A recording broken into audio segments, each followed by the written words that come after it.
the Spirit Sessions podcast. I'm your guide, Katie Silcox, bringing you your weekly self-love soundbite. Join us, where I'll help you find your true spiritual home, where every single aspect of you is holy ground, holy ground, holy ground, holy ground.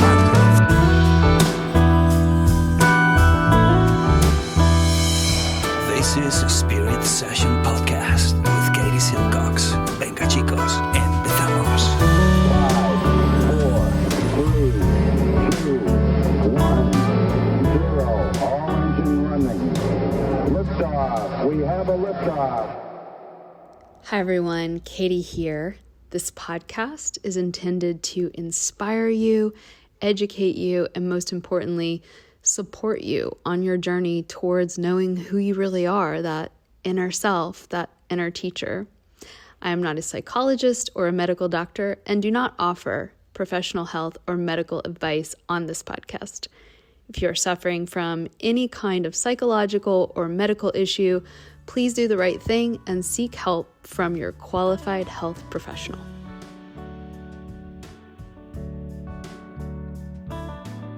Hello, dear listener. I'm Eva, Katie's podcast manager, here to welcome you to today's episode of Spirit Sessions. Today on the podcast, Katie is joined by Kara Liebrock. Kara is an alignment guide, host of the Elements of Evolution podcast, and a Shakti School graduate. This recording was originally created by Kara for her podcast, but Katie loved the conversation so much that she asked if we could also share it here on Spirit Sessions. In today's conversation, Katie and Kara explore the Ayurvedic concept of Svasta, the state of being fully established in yourself, and what it means to live from your authentic center. They talk about how emotional armoring and emotional constipation can block our vitality, how our romantic relationships mirror our connection to the divine, and they share deep insights into how feminine and masculine dynamics continue to evolve in our modern world and the effect that has on our partnerships, and much more. After listening to this conversation, you'll definitely want to hear more from Kara, so you can find links to her podcast and her beautiful website in the show notes. Before we dive into that conversation, I want to invite you to learn live with Katie next week.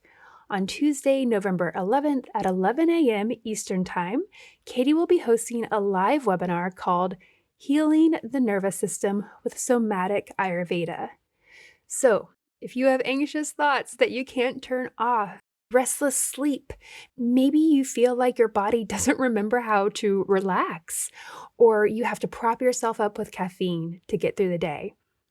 No judgment, we've all been there. I know I sure have.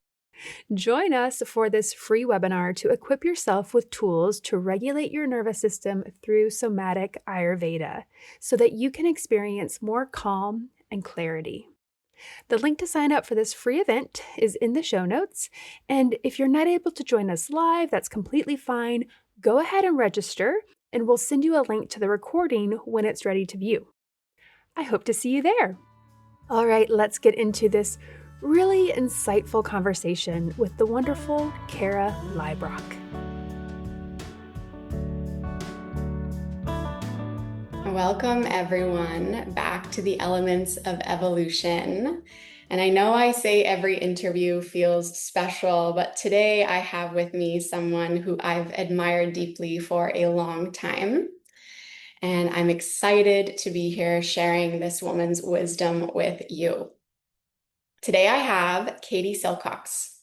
I have had the pleasure, the good fortune, and the catalyzing experience to study with Katie inside the Shakti School for 2 life-changing years. So welcome, Katie. I'm so happy to have you today. Well, thank you. What a warm, loving welcome, Kara. I'm honored to be here. Congratulations on your podcast. Thank you. Thank you. It's just a little baby, so this feels really exciting to have you here and a little bit surreal, if I'm being totally honest.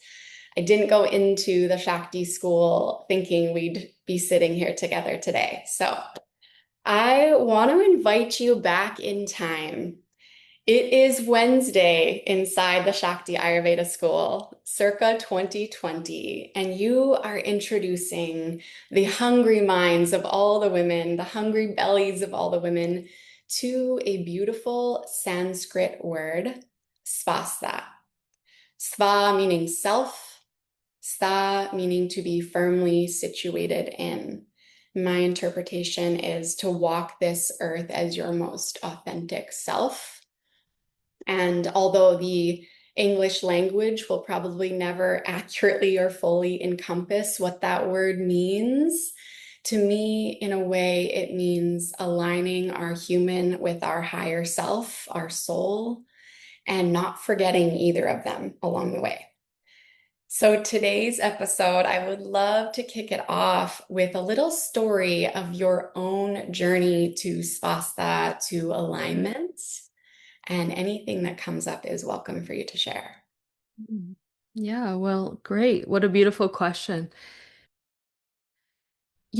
I think there's this idea that I think when we're younger, that we're gonna uncover this place that feels easeful, that feels good, that feels even blissful.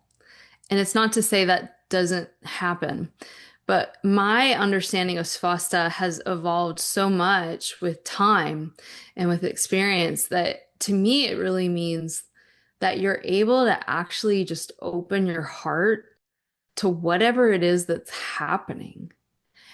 Your own inner emotions, your argument you had with your partner, your dreams coming true, and your dreams not coming true. There's this thing that's occurring inside of all of us, which is our own inner reactivity.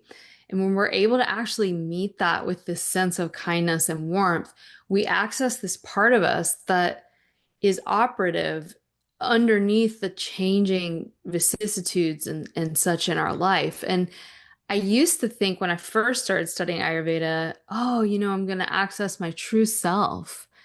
And then I'm going to feel so good and everything's going to be so good in my life because I'm walking around on a princess cloud, and the more I live and the more I practice, the more I realize, wow, actually it's oftentimes in those moments when I don't feel any connection to my true self that I'm being invited into this next layer of discovery around what I'm actually capable of holding that's not fun, that's not pleasant. And so everyone's probably like, whoa, sign me up for that, right? It's not as much of a promise of some future better place. And I think that's where a lot of people get off track in the self-help world. Like, there's nothing wrong with wanting to feel great. And of course, like, we should do all the things every day that help our body and our mind feel really, really good. But what I've seen over time is that when we get caught in that self-help journey, for many students of mine and many friends of mine, and I include myself in this list, the very people that are deeply attracted to spiritual development or personal development or biohacking are the exact personality types that feel like they need to improve to be who they really are, that they need to suffer a sort of penance or punishment of the bad self to get to this other good place.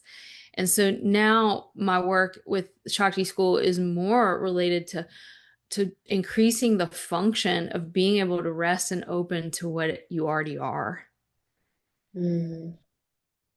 Allowing. Exactly. Deep allowing. So what I'm hearing from you is that we come down to have this human incarnation and we can't ditch the human.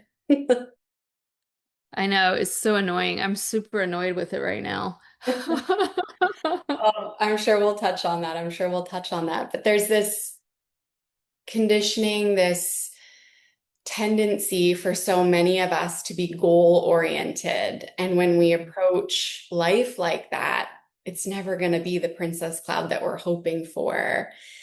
And I find that so many people, myself included, want so badly to feel the positive end of the spectrum of human emotion. And if we want the joy and we want the ecstasy and we want the abundance that so many of us are calling in, we also have to be willing to expand our capacity to feel the heavy, the hard, the dense. And Mm. also something that I was introduced to in an experiential way at the time of studying with you in the Shakti School was allowing myself to titrate some of that density in the realm of feeling so that I could get to the bottom of the barrel of an emotion. Not to say that it won't ever come back around because healing is cyclic, but allowing yourself to really go there means that you're feeling what is dense, and then your energy, your awareness, your focus can go to what feels a little bit lighter. And another thing that your share around this evolution of Svasta calls to mind is how so much of the world, the Western world in particular, is focused on healing. And when we look for something, we will find it. And I think that there's an entire side of the coin that we could be looking at, which is practicing joy and practicing this compassion and this love and this allowing that you're speaking into. So I'm curious if for listeners, you could share, and this might be a great spot to bring in the fact that we have more than one body and bring in the body as the gateway, the doorway to divinity. Yeah, what else could it be? I mean, like you said, we're in it, and some days it can feel like we're trapped in it, and other days it can feel like we're exulting in it, and we oscillate ironically between a feeling of aversion and entrapment in the body and desperately wanting to hold on to it. This is crazy, but this is what we do. And, what we work with in Shakti School and what Ayurveda teaches us and Tantra teaches us is that you aren't just your physical body. And I know you know this, Kara, but like the listeners may not. And that is both intimidating but also liberating. So we can actually track, and we get better at tracking the way that we easily get caught and we perceive reality from different perspectives. That, in other words, within not only our body do we have multiple bodies, which I'll talk to in a second because it sounds a little crazy, but we also have multiple energy centers within these bodies, enveloped in these bodies. So essentially, the way Ayurveda outlines it is that you have a physical body, an emotional body, a mental body, a causal body, a spiritual body, an energy body. And then you have another body that lies beyond all sort of conceptual realm. And if we just start with most of us on the planet, and you mentioned Western culture, but it's also now unfortunately everywhere, right? More and more, we're becoming more and more disconnected from our physical body and more connected to our mental body, with the advent of the internet really taking that to like levels I don't know if even, I mean, I guess our wisest ancestors knew, but that our ancestors couldn't even imagine. And so what Ayurveda says is we want to heal, purify, awaken, liberate, whatever word you'd like to use. You want to go into these bodies and help them out. They're essentially a storehouse of your past experience. And so the physical body, you know this, we all know this. If you take a long plane flight, the next morning you're going to feel it. You're going to feel the history in the physical body. If you do anything intense in the physical body, the next day you're going to feel it. Well, the physical body holds also the emotional and the mental body. So whatever emotion I didn't process yesterday, I'm going to have that is like a constipation emotionally the next day. And the same goes with all these bodies. And so energetically, we also have this thing called a pranamaya kosha, the energy body. And the energy body can get stagnant and even, I don't want to say dirty, but kind of contaminated in a way with all of this. It's not like it's bad or evil or anything. It's just what happens when we get a block, right? A constipation in the system, and our energy gets off. And so by actually working with energy, we can affect the physical, the mental, and emotional. By working with the physical, we can affect the emotional, the mental, and the energetic, and on it goes. It doesn't matter which body you enter into a relationship with. For example, lots of meditators work with doing what? Witnessing and calming the mental body. And in turn, whether they know it or not, they're changing the fabric of their energetic body. And so it doesn't matter really which portal you go through. I like energy. It's fun to work with and it feels good, but you can work with any of those bodies. I will say with the caveat, if we only get caught in the physical, we know people like this, friends of ours, right? They're so obsessed with the physical. They do all the right things. They go to the gym, they lift weights, they, eat this perfect diet, and they probably have a pretty good physical body. And yet they haven't yet addressed that root cause, which in Ayurvedic medicine is the mind.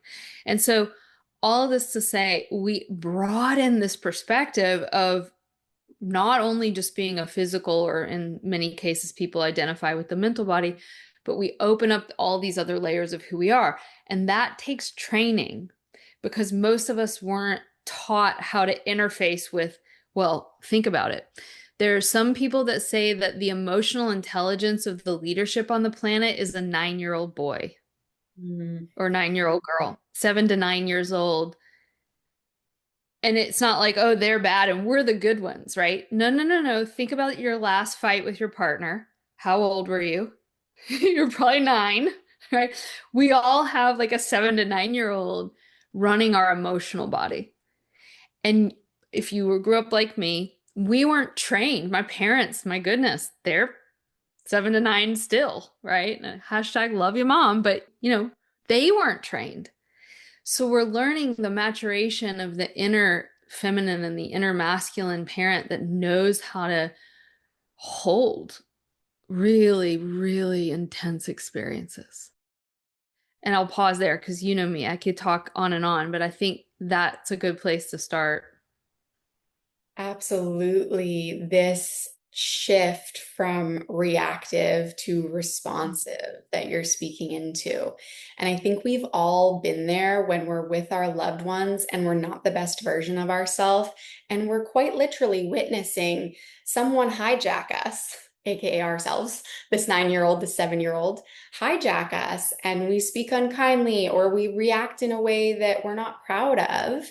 And I think it's a really beautiful, and also there's this piece around responsible thing for us to do as a human being that's part of the greater collective, to start acknowledging that we are more than merely physical and that we do have some things that we need to digest so we're not emotionally constipated, as you say. I love that.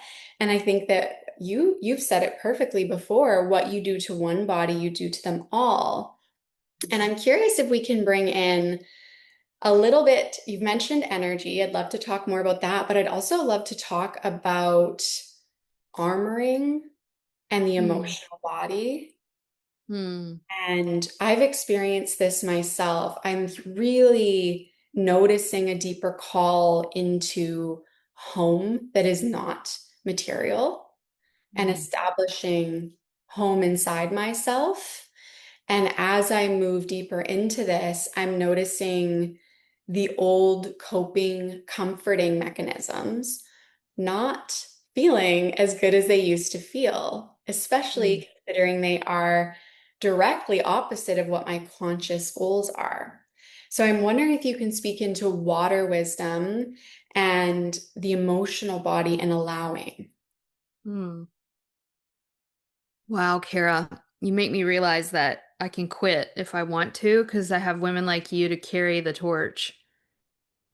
Like, thank you for digesting everything you've learned. I know it's way more than just the Shakti School that you've been influenced by, but to hear my own deep heart touched by all these teachings come through, and you really repeat back to me a lot of the things I've shared with you, but in this totally new way. It's just super fun for me. And I feel excited about maybe quitting one day or just maybe I need a break. I'm like quitting Shakti School on Kara's new podcast. Just kidding, guys. Love you. Not going anywhere. But Yeah, that brings up some feelings in me just because that is so close to home for me right now. Like, pardon the pun, this idea of home being available no matter what is the definition of enlightenment. No matter what, there's this deep faith in the goodness of your life as being directed by the soul. Thich Nhat Hanh is one of my teachers, and I love him so much. He was asked by, I think, a reporter, you are a celibate monk, you have no children.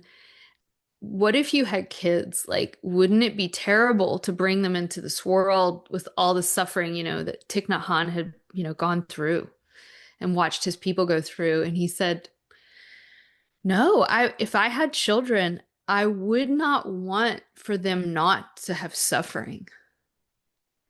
It's the suffering that brings compassion.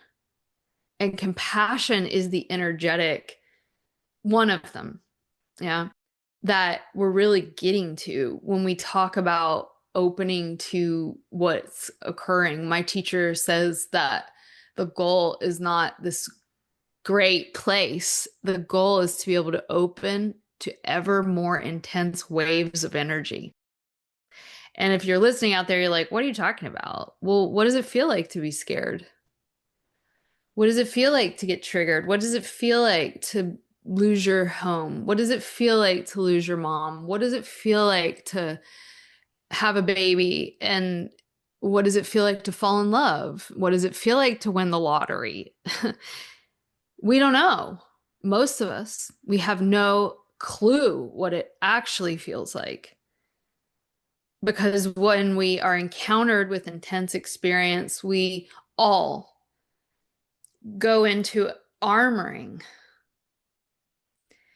We armor around being loved.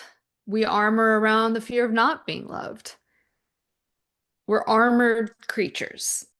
And so there's a reason that the ancients say this is Laya Yoga, the practice of opening to being dissolved by life, the armor dissolving.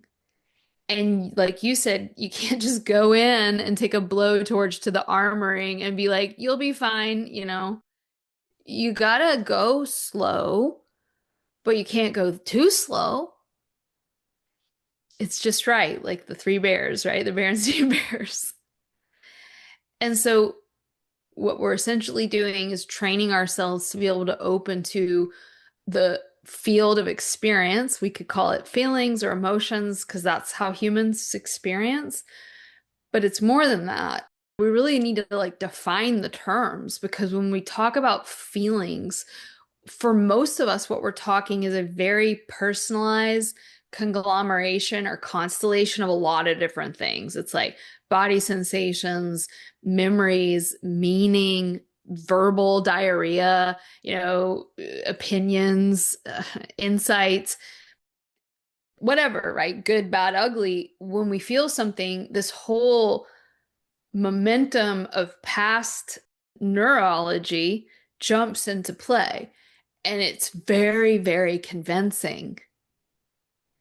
So rather than actually having like a raw, direct experience of life, we label it fear, or you suck and I wish you were different, and I'm good and you're bad. Oh, wait, I'm bad and you're good. And that's the new story, right? We oscillate between those two usually.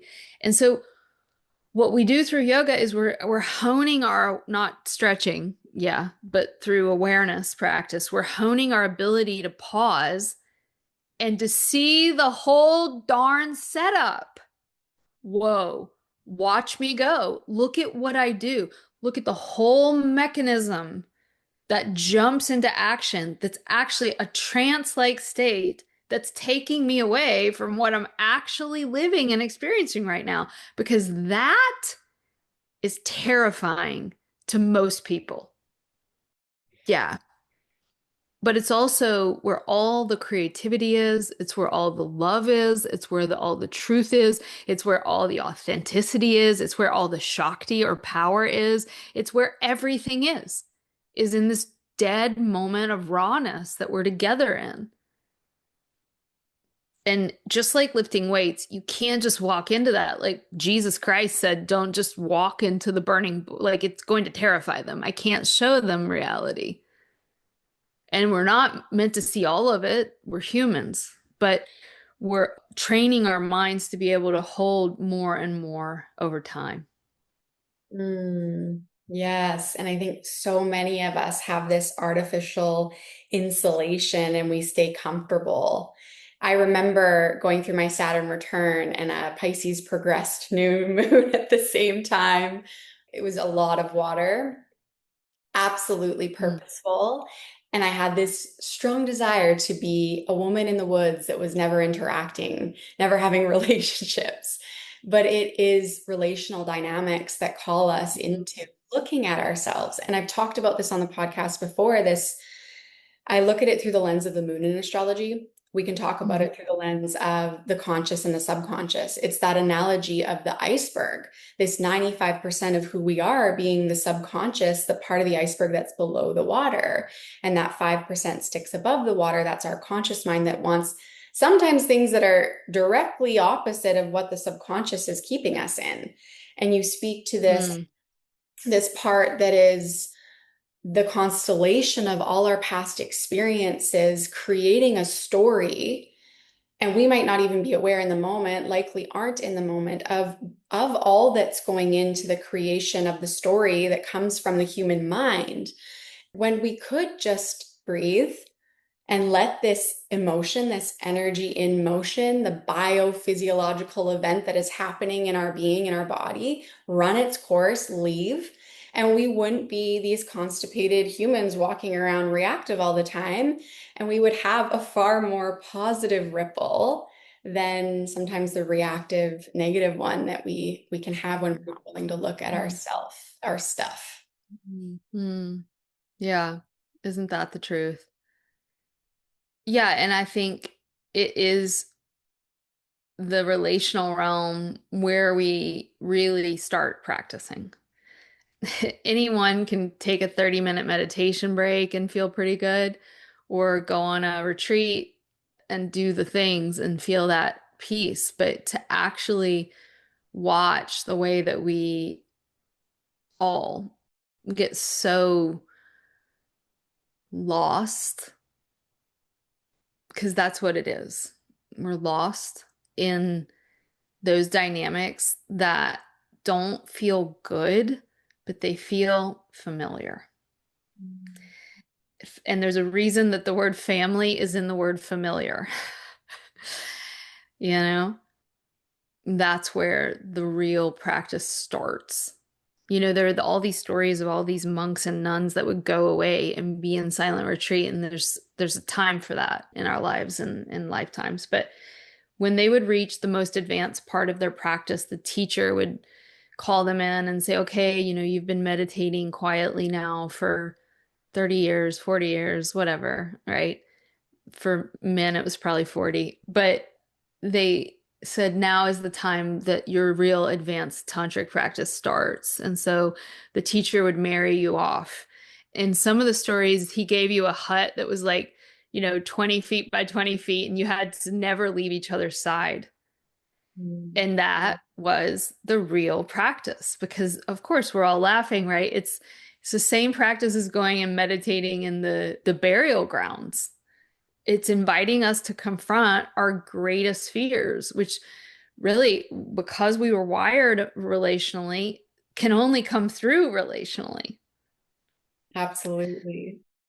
Can we talk a little bit about the power of the mind in the creation of a reality in regards to relationship? And I can give a small example here. There was a time in my I wasn't even married yet, and I've been with my partner now for 12 years, but we just moved into our first house.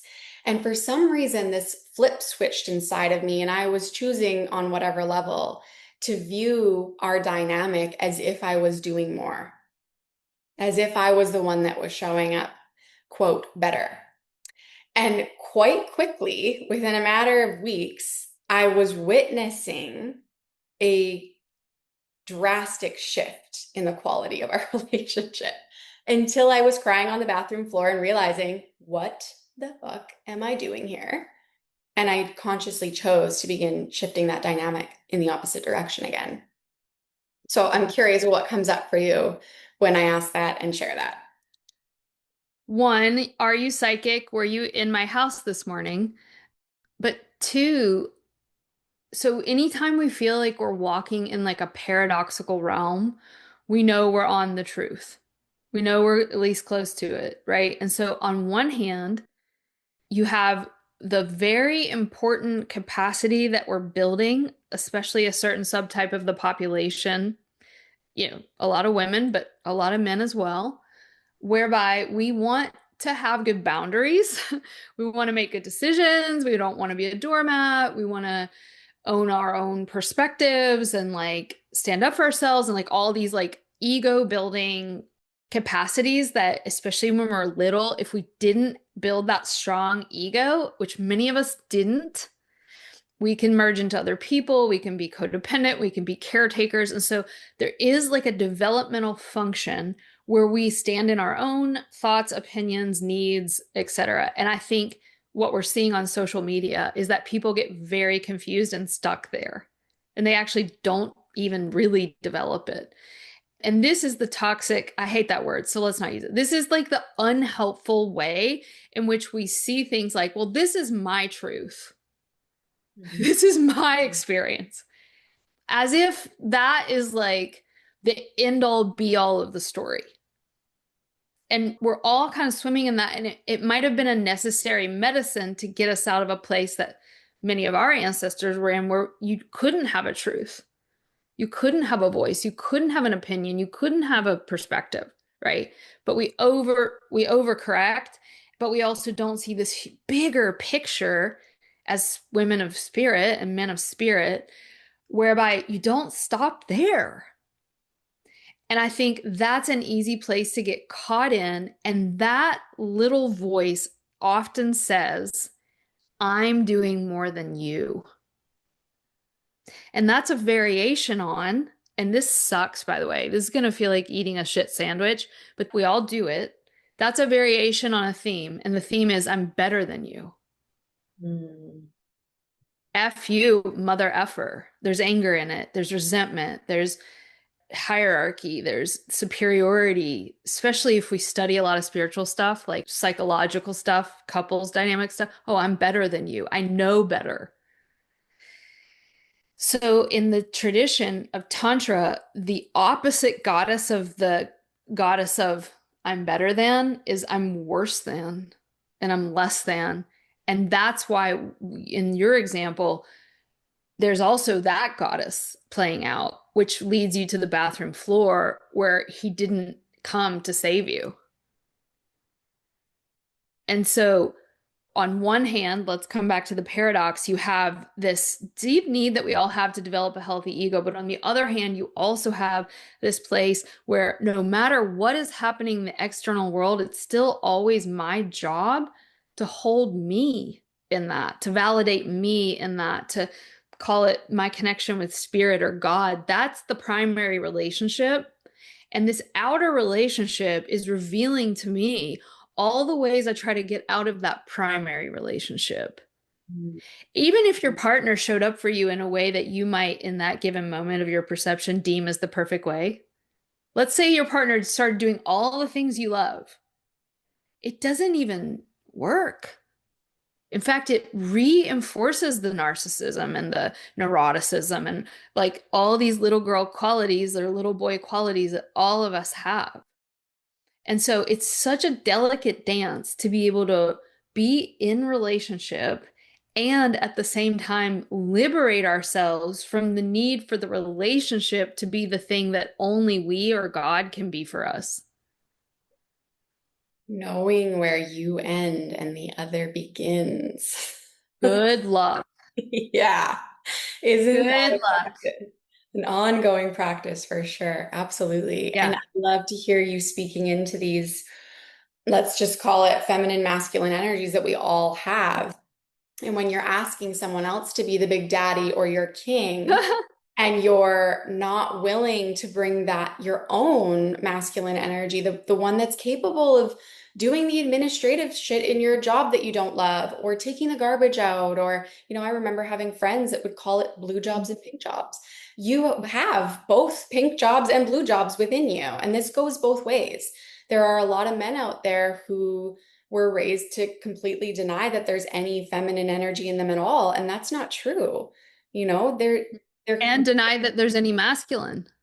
Yes, yes. Talk about Hmm. the, let's say, the 90s feminist movement that was done with masculine energy, in an unhealthy, Cool. immature, masculine way. So, yeah. Yeah. Probably before even the 90s. So, I mean, the way that I see the continuum that we're on is like holds a lot of gratitude for the past of our ancestors that did have to fight for their voices and for their autonomy and their bank accounts, basically. I can make any argument in any direction because that's the nature of my mind. And I think one interesting perspective is that by having more independence and freedom, women have been able to go for their dreams, to explore their options. Like there's this whole important host of like positive benefits, of course, but I think it also shifted a lot of women into ironically overvaluing the very masculine qualities within themselves that the culture valued. And so I remember my mom wearing shoulder pads and going to work and like being a badass boss bitch. She was like the first lady boss, right? And starting her own design business and doing really well for herself. But my mom is the most feminine creature you've ever met. And so to do that, she had to steel herself into her masculine, which she has. But I think then it leaves us with this sense, like you were saying, Kara, of like, wait a minute. I'm going out in the world and thrusting my sword and also coming home and cooking and cleaning. And then you get that burnout, right? That I am doing more. I am doing too much.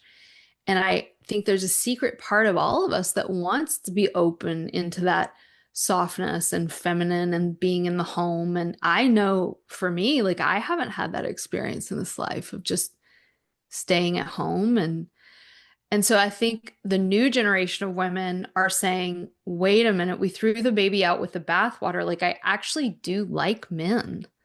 And we've done them such a great disservice in calling it the toxic masculine. There are millions of men in this country that report in surveys feeling like they've been called toxic. And if you understand, and of course, Kara, we're generalizing to be able to have the conversation, but the majority of men, a lot of them, want one thing that most women don't have any clue about. If you ask most men in surveys if they think their wife or girlfriend loves them, they'll 90 to 95% are like, yeah, she loves me. But when you ask them, does she respect you? 30% or less. She doesn't respect me. She loves me, but no, she doesn't respect me. What the masculine in all of us wants the most isn't love, it's to feel respected. And what does the feminine want? The feminine wants to feel loved and adored. And so here we are, Kara, wanting so badly for him to cherish us, to adore us, to shower us in adoration. And what are we doing to him? Showering him in love and adoration and getting super pissed. Why aren't you giving it back? And he's saying, that's not pink and blue. I want blue. Yeah, I like the love, but you have no idea what reaches the depths of my masculine heart. It's your admiration. It's your respect. It's you going, wow, babe, I am so amazed at what you're doing right now. Like, I really admire you. How many times, ladies, have we said to our man every morning, love you, babe, bye. But do we go, respect you, babe, bye? Try it. I mean, Kara, let's quit the Shakti School and start a whole new thing. Because this is like the secret wisdom that I wasn't taught. Mhm. And now I'm with a man who's like a man to the manth degree. And I'm like, oh my God, we aren't speaking the same language. This is so juicy. And I do absolutely 1000% agree. The pendulum swings the opposite direction, the Always. overcorrection that we see in culture, 1000%. And it's so interesting because women say they want this love, but like women also want to be picked up and thrown against the wall from time to time. But we are not giving our men the respect, this admiration that makes them feel like they can show up in that capacity. So, in order for them to feel like that, can we not soften? And when you mentioned, when you started to bring this online, like the example that I gave, that time in my life, I've told this story on the podcast before, was very much about me living in the mental realm, very much about me following the mental plan, Mm, very disconnected from my body, from my intuition, from my emotions. And I was basically a walking head, let's call it mm, that. And it's been an interesting journey, this softening, this compassion, this water wisdom, the feminine that mm, kicked off with the Shakti School. So mm, now here I am in a marriage with the audacity to say, quit your job, sweet husband. Let's sell our house and be nomadic while you raise our Shakti baby, by the way, who's 2 years old. I, little side note, went into Shakti school for the designation. I don't even really practice as an Ayurvedic health counselor. I don't know what I do. We're still working out the title, but now here I am able to play with the changing energies of me showing up in business, but also mm, me showing up in my family dynamics with this mother energy and also the archetype of the lover and mhm. the softness. And, I had to tell my husband earlier this year, like, I don't want to, pardon my French, fuck a martyr. You've got to start speaking up. And that came with so many sticky, uncomfortable conversations that in the moment I was like, stop Good. talking to I me. love this. I can imagine your man. What's his name? Do you share it? John, John. he's been on Katie, a ride. He's been on a ride. John, John, your Aunt Katie has a message for you. It takes an amazingly incredible man to be with Kara. And for him to hold, I don't want to fuck a martyr, he is a badass. So pause button. We're going to shower John with all the respect and admiration he deserves because Kara is huge, a huge energy, both fire, light, water, earth. She's so big. And I mean that as like, salute, lady. Namaste.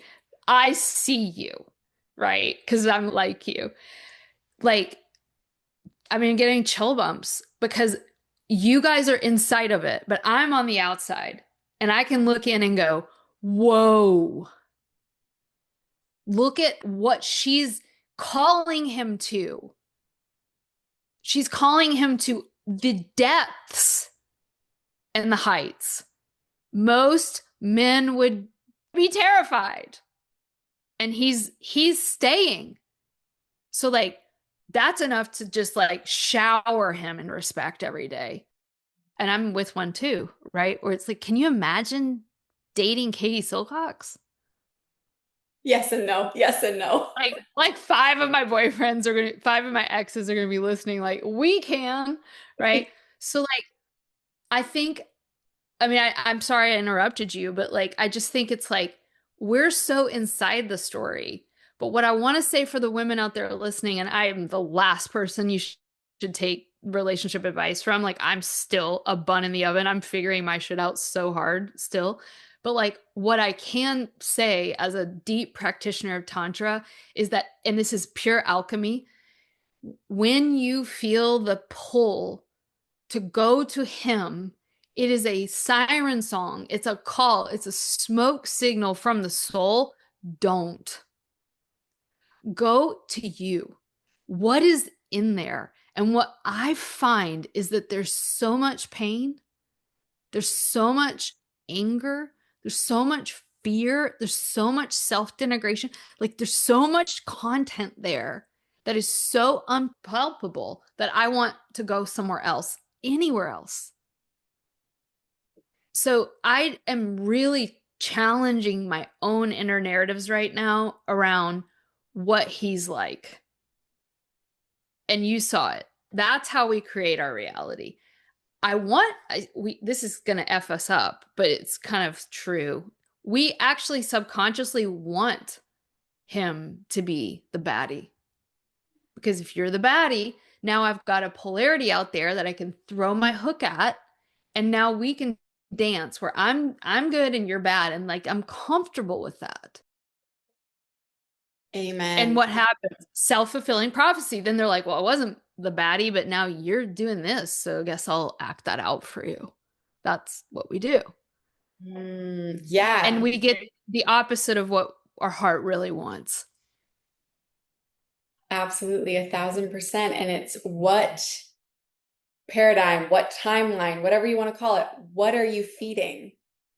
Yeah. When you lean on the other or play the blame game instead of I control myself and nothing else. Juicy conversation. Yeah, part 2 to be continued.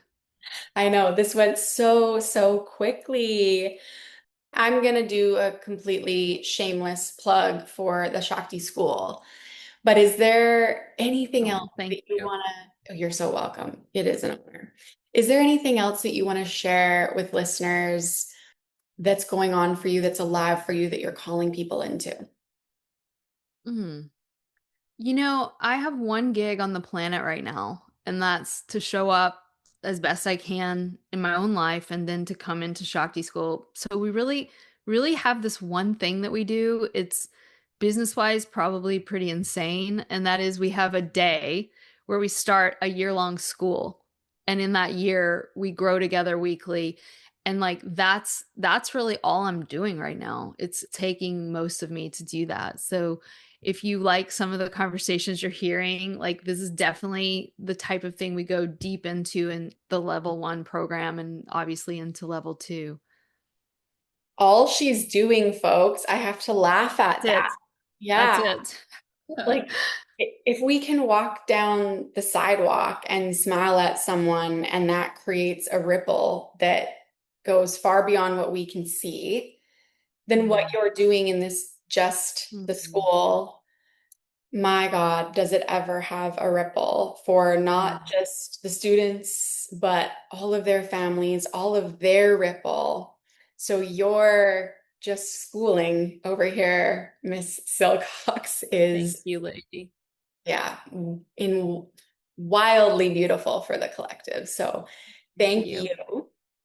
So if you're interested in studying, and oh my gosh, I highly recommend it. There is a 2026 cohort and registration is open now. I believe you start in January, right, Katie? Yes. Yeah. So if you want to cry for the first 5 Wednesdays that you are in school and bawl your eyes out as you come home to yourself in the most incredible ways, then please sign up, change your life, create your own ripple effect. Wow. And you never know what you're going to get out of it. I went for a designation and I got an initiation into motherhood and this wild journey that may we always be on. And I just have this visual of the Dahlia time lapse with this natural expansion and contraction as we navigate this human experience. So Katie, thank you so much for sharing your time, yourself, your wisdom, your love. Kara, thank you so much. This has been an amazing experience. I appreciate it.